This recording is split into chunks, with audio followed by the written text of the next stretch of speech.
Bismillahirrahmanirrahim. Alhamdulillahirabbil alamin. Allahumma shalli wa sallim ala sayidina Muhammadin miftahi babi rahmatillah adada ma fi ilmillah salatan wa salaman daimaini bidawami mulkillah wa ala alihi wa sahbihi. Allahumma shalli ala sayidina Muhammadin salatan taftahu biha lana futuhal arifin wa tufaqihuna biha fid din wa ala alihi wa sahbihi. Assalamualaikum warahmatullahi wabarakatuh. Ikhwani rahimakumullah, dimanapun Anda berada, semoga dalam lindungan Allah Ta'ala, dalam kesehatan, dalam keberkahan, dan dijauhkan dari segala hal yang tidak menyenangkan dunia maupun akhirat. Amin Allahumma amin.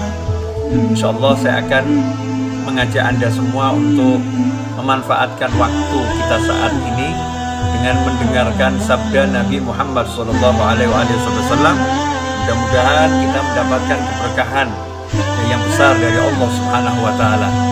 Hari ini saya akan bacakan hadis dari kitab Sahih Al-Bukhari, hadis nomor 39, di mana dalam Sahih Bukhari hadis nomor 39 disebutkan, Bismillahirrahmanirrahim. Qala Syekh haddatsana Abdus Salam bin Mutahharin قال حدثنا عمر بن علي عن معن بن محمد الغفاري عن سعيد بن أبي سعيد المقبري عن أبي هريرة عن النبي صلى الله عليه وسلم قال إن الدين يسر ولن يشاد الدين أحد إلا غلبه فسددوا وقاربوا وأبشروا واستعينوا بالغدوة والروحة والشيء من البلجة.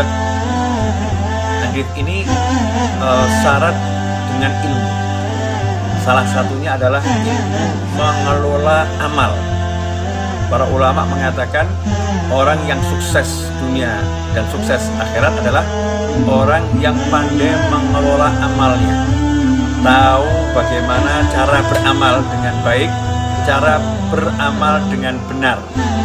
Karena ada orang yang amalnya itu benar, tetapi tidak baik untuk dia. Ada yang amalnya baik, tapi sayangnya melakukannya dengan cara yang tidak benar. Nah, ini resep dari Nabi Muhammad SAW, bagaimana cara amal kita itu baik, benar, dan bernilai besar di sisi Allah Subhanahu wa Ta'ala, sehingga kita menjadi orang yang sukses. Nah, orang yang sukses itu yang grafiknya tuh naik, terus naik. Ya, grafiknya terus naik, ini sukses. Nah, biar grafiknya terus naik, maka kecepatannya stabil. Ya, kecepatannya stabil. Dia akan kuat sampai ke atas, akan kuat sampai ke puncak, tidak akan turun. Ini ada orang-orang yang dia amalnya di awal kenceng, Masya Allah, amalnya kenceng, tahajud ya sepanjang malam. Begitu umurnya tambah 10 tahun, mulai rokaatnya kurang 200 rokaat, atau bahasa Jawanya ambiu amalnya, terjun bebas amalnya. Ada orang yang tadinya puasanya Masya Allah hebat, Senin puasa, Kamis puasa, Senin puasa, Kamis puasa. Begitu umurnya tambah 20 tahun, puasanya Senin juga enggak, Kamis juga puasa. Ternyata puasanya mungkin setahun cuma 2 kali. Ya, setahun puasanya cuma dua kali. Sunnah maksud saya, selain bulan suci Ramadan. Puasa sunnahnya setahun cuma 2 kali. Ada pula orang yang tadinya sedekahnya Masya Allah, ya sedekahnya luar biasa, habis-habisan hartanya. Ya, habis-habisan hartanya. Tapi begitu nggak punya uang, dia menjadi orang yang keluh kesahnya luar biasa. Orang yang ngomel-ngomel, ya, orang yang protes. Kenapa begini, kenapa begitu, dan lain sebagainya. Nah, Islam adalah agama yang mengajarkan umatnya untuk melakukan amal dengan baik dan benar. Sehingga amal yang dilakukan bisa berkesinambungan, berkelanjutan. Amal yang dilakukan tidak membuat manusianya, orangnya menyesal ya di kemudian hari. Bisa terus ridho, bisa terus senang, bisa terus bahagia. Gimana caranya? Hadis ini coba kita perhatikan bersama-sama sabda Nabi Muhammad SAW. Inna dina yusrun. Sesungguhnya agama itu mudah. Agama Islam itu agama yang mudah. Ini yang harus kita sampaikan pada diri kita, kepada masyarakat, kepada semuanya. Islam itu mudah, tapi jangan dibuat mainan. Ya, aturannya mudah, tapi jangan kamu permainkan aturan agamamu. Mudah dalam arti dibandingkan dengan aturan-aturan syariat sebelumnya. Dalam syariat Islam, syariat Nabi Muhammad SAW, orang yang terkena najis cukup yang najisnya itu dihilangkan, ya disucikan, selesai. Tapi kalau syariat yang terdahulu, kalau ada pakaian yang kena najis, maka bagian yang kena najis harus dipotong, dibuang, sehingga itu memberatkan. Dalam syariat Nabi yang terdahulu itu kalau ada orang yang mau tobat, diantaranya ada yang harus dengan membunuh dirinya, baru tobatnya diterima oleh Allah Subhanahu Wa Taala. Tapi kalau di syariat Nabi Muhammad SAW, tobat, menyesali, meninggalkan kemaksiatan yang dilakukan, berniat tidak mengulangi, dan kalau ada hubungan dengan manusia, minta maaf, minta keridhaan, kerelaan, atau mengembalikan sesuatu yang diambil. Mudah syariat Nabi Muhammad SAW. Inna dina yusrun, walan yusyadad dina ahadun illa ghalabah. Dan tidaklah seseorang itu bersikap keras dalam beragama, dalam beramal, kecuali dia pasti akan dikalahkan oleh sikapnya itu sendiri. Jadi ada orang yang maunya sepanjang malam bangun untuk ibadah, maka nanti dia akan dikalahkan oleh sikapnya itu sendiri. Tiba-tiba menjelang subuh dia tertidur, subuhnya pun hilang. Atau mungkin setahun, 2 tahun dia bisa ibadah sepanjang malam. Tahun ketiga, Masya Allah, bahkan bukan sepanjang malam, setengah malam pun tidak, seperempat malam pun tidak. Akhirnya dia cuma bangun untuk sholat subuh. Bangun untuk sholat subuh saja, sunnahnya sepanjang malam hilang. Ada orang yang di awal itu dia puasanya Masya Allah, puasanya dia habis-habisan, setiap hari dia puasa, dia kejar puasa luar biasa. Tapi 8 tahun kemudian, 10 tahun kemudian, seperti yang sudah saya sebutkan, kualitas puasanya pun menurun, kuantitas puasanya pun menurun. Kenapa? Karena manusia punya sifat jemu, manusia punya sifat bosan. Karena itu diatur oleh Allah Subhanahu Wa Taala lewat Nabi Muhammad SAW. Jangan bersikap keras memaksakan diri dalam beragama, dalam beramal soleh. Betul, kita harus paksa diri kita untuk amal soleh, harus paksa diri kita untuk sholat tahajud, harus paksa diri kita untuk puasa, harus paksa diri kita untuk sedekah, harus paksa diri kita untuk amal soleh. Tapi jangan melampaui batas kemampuan kita. Jangan memaksakan diri, karena agama tidak suka pada orang yang melebihi batas kemampuannya. Sholatlah di malam hari, mulai dari yang ringan-ringan, 2 rakaat, tambah 2 rakaat, sampai nanti akhir usia, jumlah sholatnya itu semakin banyak, bukan semakin berkurang. Begitu pula dengan puasa, mulailah dengan puasa 3 hari dalam 1 bulan. Kemudian tingkatkan menjadi 4 hari dalam 1 bulan, yaitu dengan puasa hari Senin, dan Senin. Kemudian tingkatkan puasa itu menjadi 8 hari dalam 1 bulan, yaitu Senin, Kamis, Senin, Kamis, Senin, Kamis, Senin, Kamis.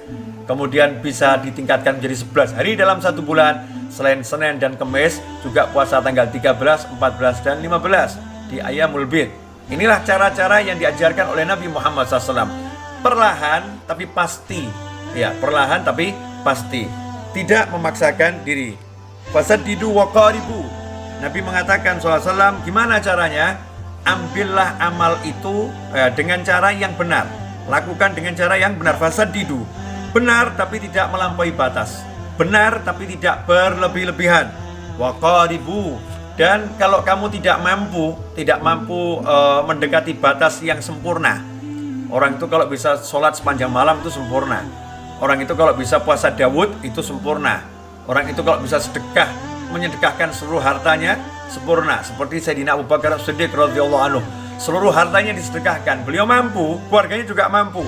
Keluarga beliau tidak protes, keluarga beliau ikhlas, istrinya ikhlas, anaknya ikhlas. Ayah dermakan seluruh harta nggak jadi masalah. Maka ketika Sayyidina Abu Bakar As-Siddiq radhiyallahu anhu hijrah bersama Nabi Muhammad SAW, saat itu ayah Sayyidina Abu Bakar As-Siddiq nanya kepada Sayyidatuna Aisyah radhiyallahu ta'ala yang masih kecil saat itu, wahai Aisyah, apa yang ditinggalkan oleh ayahmu untuk kalian? Maka Sayyidatuna Aisyah menggandeng kakeknya tersebut, kemudian membuka tempat penyimpanan harta yang sudah diisi dengan batu. Saat itu ayah Sayyidina Abu Bakar As-Siddiq radhiyallahu anhu penglihatannya sudah enggak jelas, sangat rabun. Kemudian batu tadi ditutup dengan kain. Saat itulah Aisyah berkata radhiyallahu anha, wahai kakek, coba dipegang ini. Ini loh, ayah meninggalkan emas yang begitu banyak untuk kami, padahal batu. Artinya putrinya ridho, nggak punya apa-apa. Istrinya ridho, nggak punya apa-apa. Kalau memang seperti ini nggak jadi masalah menyedekahkan semua harta.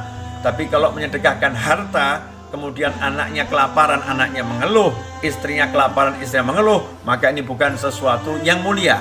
Nah, kalau tidak bisa bersikap sempurna karena ada alasan-alasan yang bisa menyebabkan kita tidak melakukan yang sempurna, maka minimal waqaribu, dekatilah yang sempurna.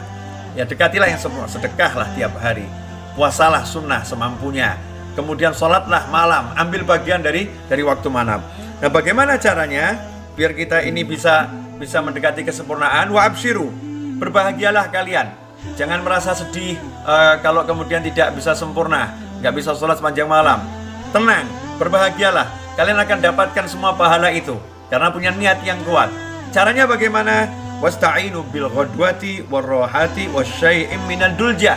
Kalau kalian tidak mampu amal sepanjang malam, tidak mampu kalian sedekah sebanyak mungkin, kalau tidak mampu kalian itu melakukan hal-hal yang sempurna seperti orang-orang yang mulia, seperti para sahabat yang tingkatannya tinggi, seperti Sayyidina Utsman bin Affan radhiyallahu anhu yang sholat 2 rakaat khatam Al-Quran, nggak mampu sedekah seperti Sayyidina Abu Bakar Siddiq radhiyallahu anhu yang menyedekahkan seluruh hartanya, ya, tidak mampu menjadi sahabat yang menjadikan hidupnya selalu bersolawat pada Nabi Muhammad SAW, maka Rasul mengajarkan 3 tips ini, 3 ajaran Nabi Muhammad SAW yang sangat indah, ya, yang bisa kita lakukan sepanjang hidup. Apakah itu? Wasta'inu bil ghadwati warrawhati wasyai'im minal duljah.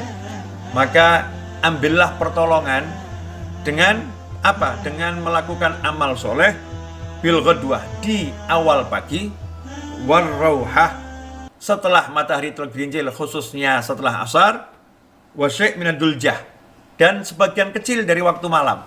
Artinya, kalau memang nggak bisa amal sepanjang hari itu untuk sholat, maka ambillah waktu pagi, waktu siang hingga sore, kemudian waktu malam. Pagi banyak zikir, pagi banyak sedekah. Sore banyak zikir, sore banyak sedekah. Malam banyak sholat, banyak berzikir. Nah, untuk malam dikatakan wasyai' minal duljah, sebagian aja kecil dari waktu malam. Kenapa? Karena waktu yang berat memang untuk ibadah di malam hari. Rasul mengajarkan ambil sebagian kecil dari waktu malam, tapi istiqomah. Nah, ini kalau kita lakukan pagi istiqomah, sore istiqomah, malam istiqomah, walaupun cuma sebentar, setiap hari seperti itu, ini orang yang pandai mengelola amalnya. Sabda Nabi Muhammad SAW, wa absyiru, bergembiralah, karena akan mencapai derajat yang tinggi di sisi Allah Subhanahu wa Ta'ala. Ikhwani rahimakumullah. Mudah-mudahan yang saya sampaikan ini bisa dipahami dan kita diberikan pemahaman yang benar dan berkah oleh Allah Subhanahu wa Ta'ala, sehingga kita mulai menata kembali amal kita, karena umur akan terus bertambah dan kita akan semakin tua. Ya, kita akan semakin tua, jangan sampai menjadi seorang yang tambah tua, tambah turun ibadahnya. Tetapi kita harus berusaha, semakin tambah umur, semakin continue, semakin istiqomah ibadah kita. Semoga Allah berkati kita semua. Saya minta maaf atas segala kekurangan dan kesalahan. Wa'alafu minkum wassallallahu ala sayyidina Muhammadin wa alihi wasallam walhamdulillahirabbil alamin. Wassalamualaikum warahmatullahi wabarakatuh.